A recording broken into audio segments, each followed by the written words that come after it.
Hello friends, તો આજે હું તમારી સાથે ખૂબ જ ઉપયોગી આઈડિયા શેર કરવાની છું. બધા જ આઈડિયા ખૂબ જ કામના છે, તો એન્ડ સુધી જરૂરથી જોજો અને સારો લાગે તો લાઇક કરજો. તો ચાલો વિડીયોને સ્ટાર્ટ કરીએ. તો ક્યારેક શું થાય છે કે આ રીતે આપણે ઘરમાં દૂધ લઈ લઈએ અને આપણે અચાનક જ ક્યાંક 8-10 દિવસ માટે બહાર જવાનું થાય ને, તો આપણે દૂધને હવે શું કરવાનું, કઈ રીતે સાચવવાનું, તો તેના માટે એક સરસ ટિપ્સ હું બતાવું છું.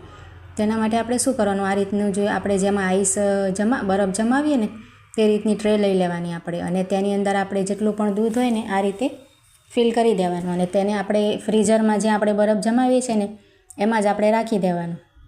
તો તેનાથી આપણે દૂધ ખરાબ પણ ન થાય અને બગડશે પણ નહીં. આ રીતે તમે રાખીને બહાર ગામ જઈ શકો છો, જો દૂધને આ રીતે આપણે, અને ત્યાર પછી જ્યારે પણ આવીએ ને તો આ રીતનું તમને દૂધ જમેલું મળે, અને તેને આપણે જો સહેલાઈથી આપણે વાટકી લઈ અને તેમાં બધા જ જે આપણે દૂધ જમાવેલું હોય ને તેને આ રીતે આપણે કાઢી લેવાનું, કોઈ વાટકામાં કે તપેલીમાં. વધારે હોય તો આપણે તપેલીમાં કાઢી અને તમે 10 મિનિટ માટે આ રીતે રાખી દેવાનું. ઓગળી જશે ને તો તમને એવું ને એવું ફ્રેશ દૂધ મળશે.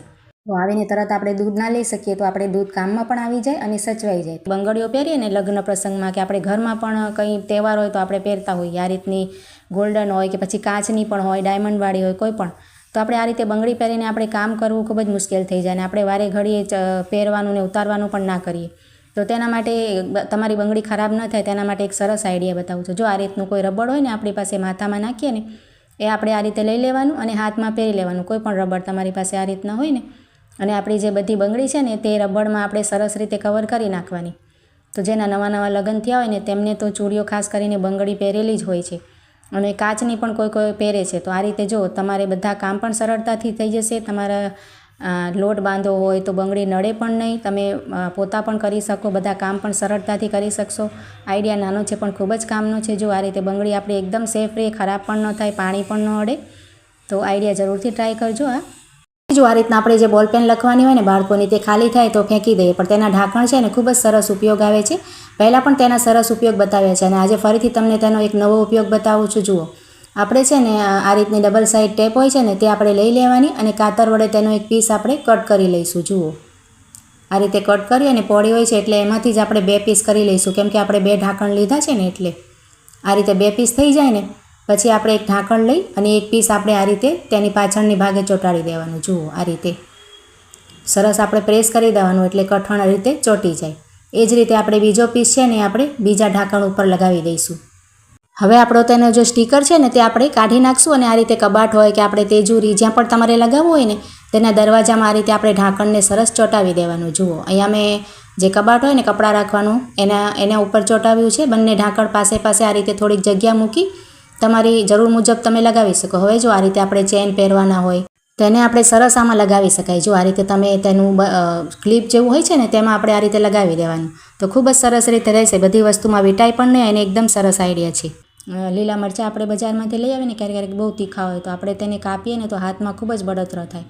તો તેના માટે આપણે શું કરવાનું, આપણે જે ખાવાનું તેલ હોય ને, કુકિંગ ઓઇલ કોઈ પણ, તે આપણે આ રીતના 2-3 ટીપા છે ને હથેળીમાં નાખી દેવાના, અને એક સરસ આપણે આ રીતે લગાવી દેવાનું. આગળ અને પાછળ આપણે જે આ રીતે જો આંગળીઓ પર સરસ લગાવી, અને ત્યાર પછી તમે ગમે એટલા પર તીખા મરચાં કટ કરશો ને તો તમારે જરાય હાથમાં કોઈ પણ જાતની બળતરા નહીં થાય. તમે આઈડિયા સરસ છે, તમે જરૂરથી ટ્રાય કરીને જોજો.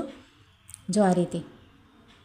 ત્યાર પછી જો આ રીતના આપણે નાના બાળકો ઘરમાં હોય કે મોટા વડીલ કે કોઈ પણ હોય ને તેની આ રીતના ઉધરસની બોટલ હોય, ખાંસીની દવાની બોટલ હોય ને સિરપની, તો તેમાં શું થાય છે કે થોડીક જૂની થઈ જાય ને પછી તેના જે એક્સપાયરી ડેટ હોય ને લખેલી, કે એના જે અક્ષર હોય છે ને એકદમ ઝાંખા પડી જાય, અને કદાચ આપણા હાથથી પાણી પડી ગયું હોય તો દેખાય પણ નહીં, અને આપણે વાપરવી હોય ને ઉપયોગમાં લેવી હોય ને તો આપણને પ્રોબ્લેમ થાય જોયા વગર. તો તેના માટે આ રીતે આપણે એક સેલો ટેપ લઈ લેવાની, અને તેનો એક પીસ આપણે કટ કરી લેવાનું. જુઓ, અને આ રીતે કટ કરી અને આપણે જ્યાં પણ તમારે દવાની બોટલ હોય ને તેને ખોલી હોય ને ત્યારે જ, નવી હોય ત્યારે જ આપણે આ રીતના તેની એક્સપાયરી ડેટ ઉપર જ આપણે જે સેલો ટેપ લીધી છે ને તે આ રીતે લગાવી દેવાની. તો તેનાથી શું ફાયદો થશે કે જે આપણે લખેલું હોય ને તે ક્યારેય પણ ભૂસાશે નહીં, અને કદાચ પાણી વગેરે પડી જાય ને કોઈને પણ હાથથી તો તે આપણે એમને એમ જ રહેશે સરસ. જુઓ, અને જો તમારે આ રીતે ન કરવું હોય ને તો આ રીતની કોઈ પણ માર્કર પેન કે કોઈ પણ હોય ને પેન લખવાની, તેનાથી આપણે સરસ તેમાં તારીખ લખી નખાય. જુઓ, આ રીતે એક્સપાયરી ડેટ લખેલી હોય તો આપણે જોવા પણ થાય, ક્યારે પણ ફરીથી ઉપયોગમાં લેવી હોય બાળકો માટે કે કોઈ પણ માટે તો આપણને પ્રોબ્લેમ ના થાય. જુઓ, તો આ રીતે આંખ કાનના ટીપા હોય કે કોઈ પણ દવા હોય ને તેમાં તમે આઈડિયા યુઝ કરી શકો. ખૂબ જ સરસ છે. તો આજના આઈડિયા સારા લાગ્યા હોય તો લાઇક કરજો, કમેન્ટ કરજો, અને ચેનલને સબસ્ક્રાઈબ કરજો. તો ચાલો મળીએ નવા વિડીયોમાં.